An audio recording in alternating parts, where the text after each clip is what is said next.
اس معاملے میں پاکستان کی جو ہے وہ عالمی سطح پہ بدنامی ہوئی ہے. دو معاملات میں بدنامی ہوئی ہے پاکستان کی عالمی سطح پہ, اور پاکستان کو بہت زیادہ نقصان ہو سکتا ہے.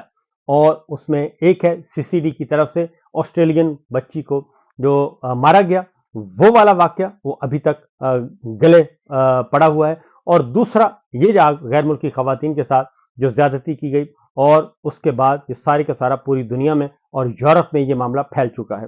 اور اس کا خمیازہ جو ہے, اگر اس پہ سزا نہ دی گئی, کیفر کردار تک نہ پہنچایا گیا, تو اس کا خمیازہ جو ہے وہ پاکستان کو بھگتنا پڑے گا. اس کی وجہ یہ ہے کہ یورپی یونین جو ہے, نیدرلینڈ جو ہے وہ یورپ کا ایک اہم ترین تگڑا ملک ہے, اور یہ معاملہ یورپی یونین اور یورپی یونین کی پارلیمنٹ اور انسانی حقوق کی تنظیموں تک جائے گا, اور اس کے بعد پھر نتیجہ کیا نکلے گا یہ ہم سب اچھی طرح جانتے ہیں. اس لیے آج اور وہاں کے جو میڈیا ہے لاہور کا, وہ بھی ذرا اس وقت ایکٹیو ہوا ہے, اور انہوں نے بھی یہ کہا کہ یہ پولیس اس کیس کو خراب کر رہی ہے. ایک جھوٹی کہانی بنائی گئی. پولیس نے جو ہے وہ یہ ثابت کرنے کی کوشش کی کہ ریکوری انہوں نے کی ہے, جبکہ یاسر شامی جو ہیں وہ باقاعدہ طور پہ ویڈیو دکھا چکے ہیں کہ کیا ہوا تھا.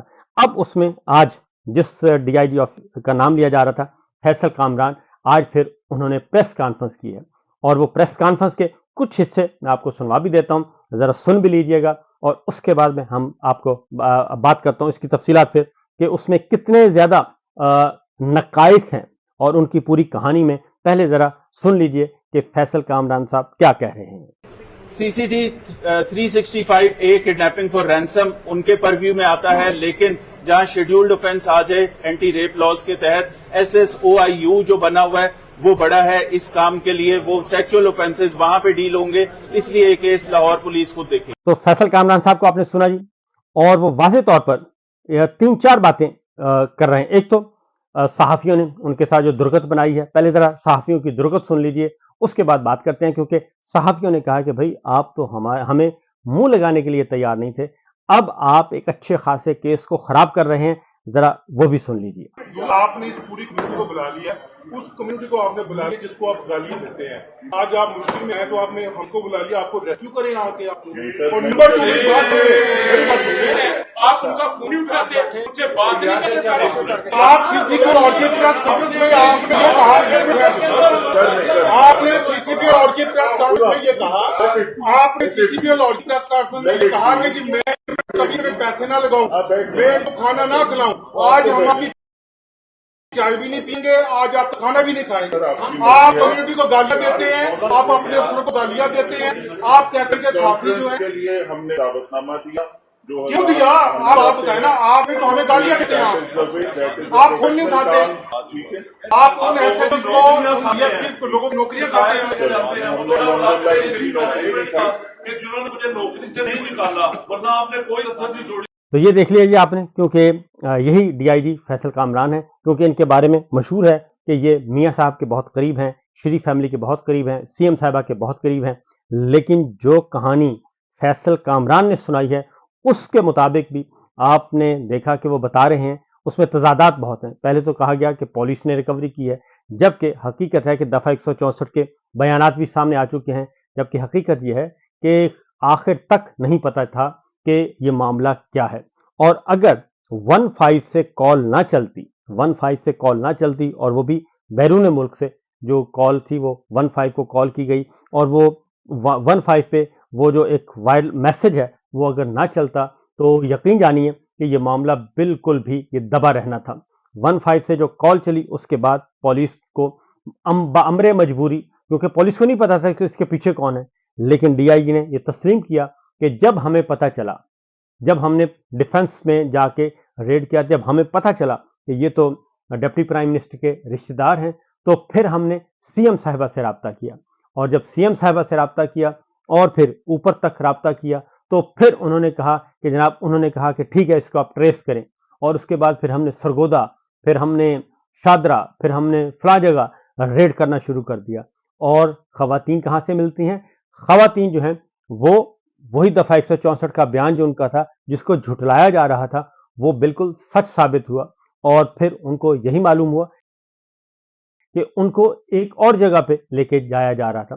اور پھر ایک اور بات وہ بھی آئی کہ اس میں اسحاق ڈار صاحب کے نواسے کا کردار بھی تسلیم کر لیا گیا ہے اور ڈی آئی جی نے خود تسلیم کر لیا، جبکہ بی بی سی کو انہوں نے مختلف سٹوری سنائی تھی اور بالکل اور سٹوری سنائی تھی.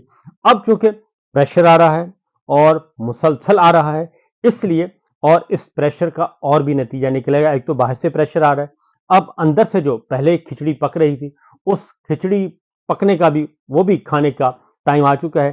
اس لیے وہ جو ساری کہانی سنائی اس کے اکارڈنگلی یہ بات ثابت ہو گئی کہ جو خواتین تھیں ان میں سے ایک خاتون اپنے والد کے ساتھ رابطے میں تھی اور ان کو بتا رہی تھیں کہ ہم وہاں سے نکلنے میں کامیاب ہو گئے ان کے چنگل سے، اب ہم یہاں پہ لوکیشن شیئر کی جا رہی تھی.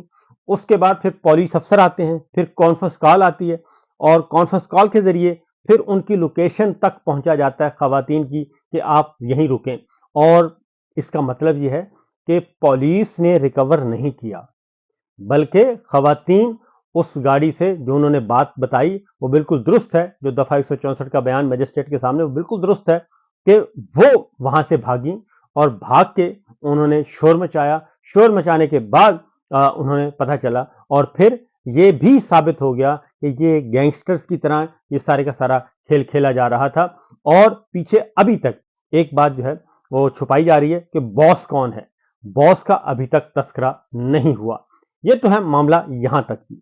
اور اب آتے ہیں ذرا اس کے سیاسی اثرات جو ہونے ہیں مرتب اور جو ہونا شروع ہو گئے ہیں.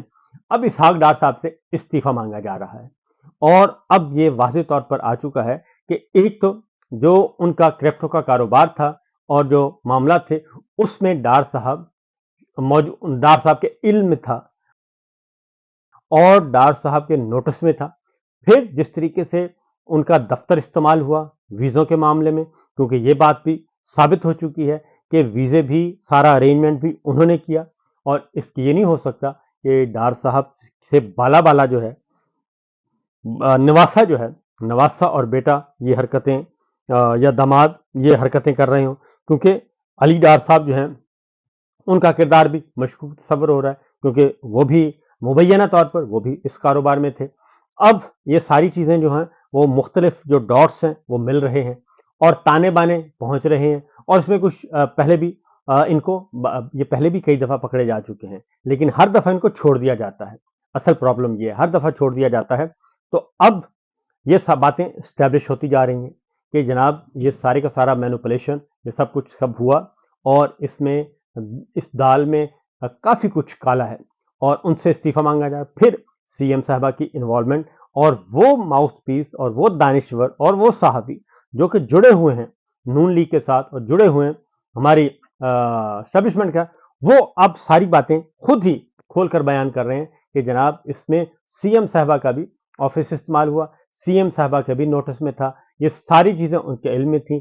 اس لیے اب سی ایم صاحبہ بھی استعفیٰ دیں، یعنی کہ مریم صاحبہ بھی استعفیٰ دیں اور اسحاق ڈار صاحب بھی استعفیٰ دیں. اسحاق ڈار صاحب کا متبادل کون ہوگا؟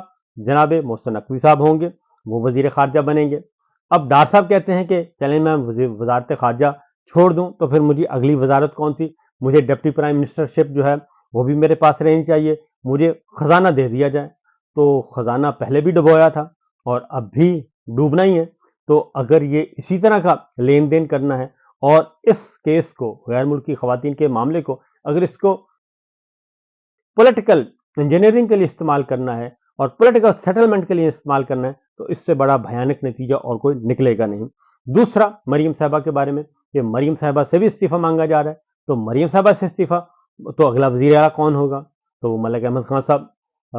آپ کو معلوم ہے کہ کچھ دن پہلے تک چیزیں سامنے آنا شروع ہو گئی تھیں تو ملک احمد خان صاحب ہوں گے اور وزیر اعلیٰ ملک احمد خان، وزیر خارجہ محسن نقوی صاحب اور اسحاق ڈار صاحب اور مریم صاحبہ کا کیا بنے گا یہ آنے والے دنوں میں پتہ چل جائے گا. لیکن اندر خانے اچھی خاصی لڑائی چل رہی ہے. فی الوقت اتنا ہی، اجازت دیجیے، اللہ حافظ.